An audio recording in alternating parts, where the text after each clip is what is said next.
दोस्तों स्वागत है आपका हमारे चैनल एनसीईआरटी सॉल्यूशन 99 पर।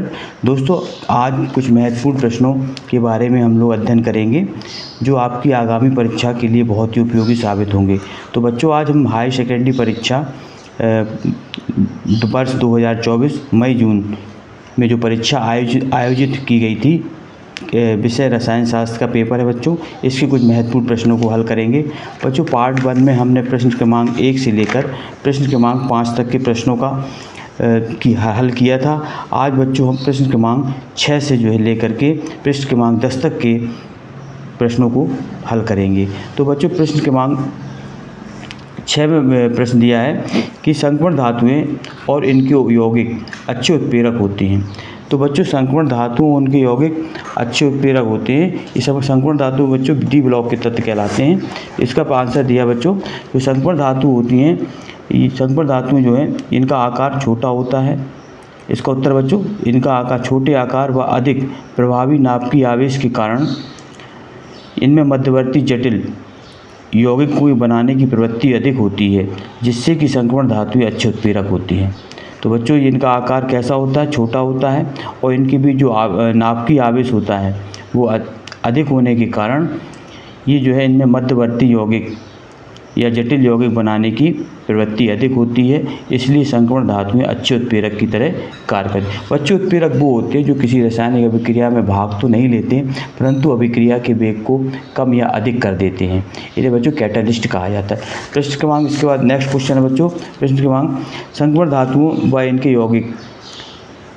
यौगिक संक्रमण धातु व इनके अनेक यौगिक अनुचुंबकीय व्यवहार करते हैं। तो बच्चों संक्रमण धातु व इनके यौगिक अनुचुंबकीय व्यवहार इसलिए करते हैं क्योंकि बच्चों संक्रमण धातु जो होते हैं इनमें संक्रमण धातु और उनके यौगिकों के पास अयुग्मित इलेक्ट्रॉन होते हैं, जिससे कि ये अनुचुंबकीय होते हैं और अनुचुंबकीय व्यवहार दर्शाते हैं। क्योंकि इनका जो बच्चों डी ऑर्बिटल होता है वो अयुग्मित होता है, अर्थात उनमें 2 इलेक्ट्रॉन नहीं पाए जाते हैं। डी ऑर्बिटल अपूर्ण होने के कारण ये अनुचुंबकीय व्यवहार करते हैं। फिर प्रश्न क्रमांक अगला है बच्चों, द्विग लवण और संकुल लवण का एक एक उदाहरण दीजिए। द्विग लवण, give an example of the double salt and complex salt. तो बच्चों द्विग लवण भी कहलाते हैं।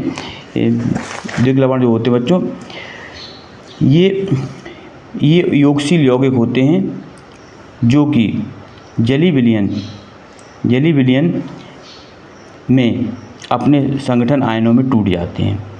तो क्या होते हैं बच्चों, ये इनको जब जल में घोला जाता है तो ये अपने संगठन आयन में टूट जाते हैं। इसका बच्चों एग्जाम्पल उदाहरण है पोटास एलम। पोटास एलम जो होता है बच्चों, इसका फार्मूला होता है K2SO4 इंटू Al2SO4 का होल थ्राइड इंटू 24H2O। तो बच्चों ये द्विग लवण में आते हैं। इसके बाद दूसरा बच्चों संकुल लवण। संकुल लवण भी होते हैं, इन यौगिकों में लिगेंड किसी धातु परमाणु या आयन से उपसहसंयोजी बंध द्वारा जुड़े रहते हैं, इसलिए इन्हें क्या कहते हैं बच्चों, इन्हें संकुल लवण कहते हैं। इसका उदाहरण है बच्चों K4FeCN6। इसमें बच्चों ये Fe केंद्रीय धातु है और Cn बच्चों लिगेंड है, और ये बच्चों इनकी समन्वय संख्या है। तो इस तरह बच्चों ये द्विग लवण और संकुल लवण में डिफरेंस होता है। अगला बच्चों क्वेश्चन है कि लुकास अभिकर्मक क्या है, लिखिए। लुकास अभिकर्मक, राइट लुकास रिजेंट। तो लुकास अभिकर्मक बच्चों इसका परीक्षण में किया जाता है। तो इसका जो लुकास अभिकर्मक कहलाता है बच्चों, वो कहलाता है ZnCl2 जिंक क्लोराइड और शांत HCl का विलयन जो होता है बच्चों लुकास अभिकर्मक कहलाता है। किसका बच्चों, ZnCl2 और शांत HCl, जिंक क्लोराइड और शांत HCl का विलयन लुकास अभिकर्मक कहलाता है। और बच्चों इसका उपयोग प्राथमिक, द्वितीयक और तृतीयक एल्कोहल में विभेद करने में किया जाता है। इसके बाद बच्चों फ्रियान के अगला क्वेश्चन बच्चों, फ्रियान के क्या उपयोग है। नेक्स्ट क्वेश्चन बच्चों, फ्रियान के 2 उपयोग लिखिए। फ्रियान, तो फ्रियान के बच्चों जो उपयोग होते हैं वो फ्रियान के उपयोग हैं बच्चों। फ्रियान इसका उपयोग रेफ्रिजरेटर और AC में किया जाता है बच्चों, और इसका बॉडी स्प्रे और हेयर स्प्रे में भी किया जाता है। फ्रियान बच्चों क्लोरोफ्लोरो व्युत्पन्न होते हैं जो हमारे सूर्य से आने वाली ओजोन परत के लिए बहुत ही उत्तरदायी होते हैं और इन्हीं के कारण ही जो बच्चों जो है ओजोन परत में बहुत बड़ा छिद्र हो गया है। इसके बाद नेक्स्ट क्वेश्चन है बच्चों,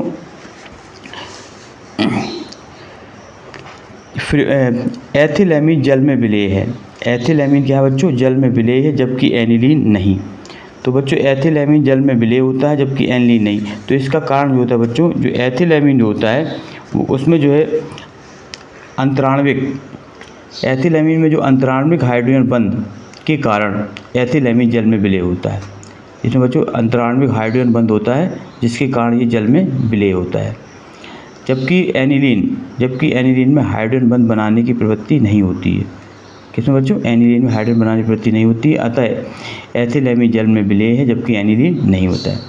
इसी कारण, क्योंकि बच्चों इसमें हाइड्रोजन बंध होने के कारण ये जल में विलेय होता है, जबकि एनिलीन में हाइड्रोजन बंध बनाने की प्रवृत्ति नहीं होती है, इसके कारण ये जो है जल में विलेय नहीं होता है। इसके बाद जो नेक्स्ट क्वेश्चन है, प्राथमिक, द्वितीयक तथा तृतीयक एमीन में पृथक्करण हेतु प्रमुख अभिकर्मक क्या है? प्राथमिक, द्वितीयक और तृतीयक एमीन में, तो बच्चों प्राथमिक, द्वितीयक और तृतीय एमीन में जो अभिकर्मक होता है पृथक्करण के इनकी पहचानने के लिए, उस अभिकर्मक का नाम बच्चों हिंसबर्ग अभिकर्मक। इसका बच्चों सूत्र होता है C6H5SO2Cl। इसका नाम है बच्चों बेंजीन सल्फोनिल क्लोराइड। इसका उपयोग बच्चों प्राथमिक, द्वितीयक और तृतीय एल्कोहल के विभेद में या उनका परीक्षण करने में किया जाता है। अब बच्चों ये एमीन क्या होती है? एमीन बच्चों 3 प्रकार की होती है, प्राथमिक एमीन, द्वितीयक एमीन और तृतीय। इसको 1 डिग्री एमीन कहा जाता है, इसको 2 डिग्री और इसको 3 डिग्री। इसका प्राथमिक एमीन बच्चों इसका फार्मूला है RNH2। इसमें 2 एल्किल मूलक जुड़े होते हैं N से, और इसमें बच्चों 3 एल्किल मूलक जुड़े होते हैं N से। तो इस प्रकार बच्चों ये प्राथमिक एमीन, द्वितीयक एमीन और तृतीयक एमीन को पृथक्करण करने हेतु हिंसबर्ग अभिकर्मक का प्रयोग किया जाता है। हिंसबर्ग अभिकर्मक बच्चों इसको कहते हैं बेंजीन सल्फोनिल क्लोराइड। क्या कहते हैं बच्चों? Benzene sulphonyl chloride. इसके बाद नेक्स्ट क्वेश्चन है बच्चों, लिगेंड को परिभाषित कीजिए। लिगेंड को परिभाषित कीजिए। लिगेंड, तो लिगेंड जो बच्चों होते हैं ये समकुल यौगिकों में पाया जाता है। लिगेंड जो होता है बच्चों, इसकी परिभाषा है कोई भी परमाणु या आयन जिसमें केंद्रीय परमाणुओं को इलेक्ट्रॉन युग्म का मतलब होता है बच्चों जोड़ा, इलेक्ट्रॉन युग्म को देने की क्षमता हो, उसे लिगेंड कहा जाता है। और बच्चों ये लिगेंड जो होता है ये 3 प्रकार के होते हैं, धनात्मक, ऋणात्मक और उदासीन। बच्चों इसका एग्जाम्पल है ये K4FeCN6। बच्चों इसमें केंद्रीय धातु Fe है, आयरन है, और इसमें लिगेंड बच्चों है Cn। तो ये लिगेंड जो होता है, परमाणु जो होता है केंद्रीय धातु को इलेक्ट्रॉन देने की क्षमता रखता है। तो केंद्रीय परमाणु कौन से बच्चों? Fe है, तो Fe को जो ये Cn इलेक्ट्रॉन युग्म देने की क्षमता रखता है, इसलिए इसको लिगेंड कहा जाता है बच्चों। अगला क्वेश्चन है बच्चों, प्राथमिक एवं द्वितीयक एमीन में द्वितीयक संयोजकता में क्या अंतर है? Right the difference between primary and secondary valency. तो बच्चों प्राथमिक और द्वितीयक संयोजकता में प्रमुख अंतर ये है कि जो प्राथमिक संयोजकता होती है बच्चों ये आयनित हो सकती है। क्या हो सकती है? आयनित हो सकती है, परंतु द्वितीय संयोजकता बच्चों ये आयनित नहीं हो सकती। दूसरा है बच्चों, इसे ठोस रेखा के रूप में प्रदर्शित करते हैं प्राथमिक संयोजकता को, और इसे बच्चों बिंदुकृत या टूटी रेखा के रूप में दर्शाया जाता है। बच्चों बिंदुकृत या टूटी रेखा के रूप में व्यक्त किया जाता है। बच्चों इसका जो प्राथमिक संयोजकता का एग्जाम्पल देखिए, CO NH3/6Cl3। इसमें बच्चों प्राथमिक संयोजकता कितनी है? 3 है। ये बच्चों क्लोराइड Cl में 3 है, इसकी संयोजकता 3 है। जबकि CO NH3/6Cl3 इसमें बच्चों द्वितीय संयोजकता कितनी है? इसमें बच्चों द्वितीय संयोजकता कितनी? 6 है। कितनी बच्चों? 6। तो इस तरह बच्चों ये प्राथमिक और द्वितीय संयोजकता में अंतर है। इसके बाद बच्चों अगला क्वेश्चन है, जो महत्वपूर्ण क्वेश्चन है जो आपकी परीक्षा के लिए बच्चों, ये सभी क्वेश्चन बहुत ही महत्वपूर्ण है, इनको आप नोट कर लें और इनको बार बार दोहराएं ताकि आपको ये कंठस्थ हो जाएं। कीलेट को परिभाषित कीजिए बच्चों। Chelate, define chelate. तो बच्चों कीलेट जो होता है वो एक जटिल कार्बनिक यौगिक है बच्चों। कीलेट एक जटिल यौगिक है जिसमें एक केंद्रीय धातु आयन एक लिगैंड के 2 या 2 से अधिक परमाणुओं से जुड़ा होता है। उदाहरण निकिल डाइमेथिल ग्लाइऑक्सिन, निकिल डाइमेथिल ग्लाइऑक्सिन। बच्चों ये इसका जो उपयोग होता है, महत्व जो होता है वो बच्चों होता है कठोर जल को मृदु करने में और गुणात्मक विश्लेषण में। कितने बच्चों? गुणात्मक विश्लेषण। तो बच्चों आज हमने कुछ महत्वपूर्ण प्रश्न जो है प्रश्न क्रमांक 6 से लेके 10 तक के प्रश्नों का हल किया है। और इसके बाद जो अगला पार्ट बच्चों प्रश्न क्रमांक 11 से लेके और 16 तक के प्रश्नों का संकलन होगा। आप इसी तरह पढ़ें और अपने लक्ष्य को प्राप्त करें। और इसी आशा के साथ आप हमारे चैनल को सब्सक्राइब करें, लाइक करें और ज़्यादा से ज़्यादा लोगों को शेयर करें। बच्चों जय हिंद, जय भारत।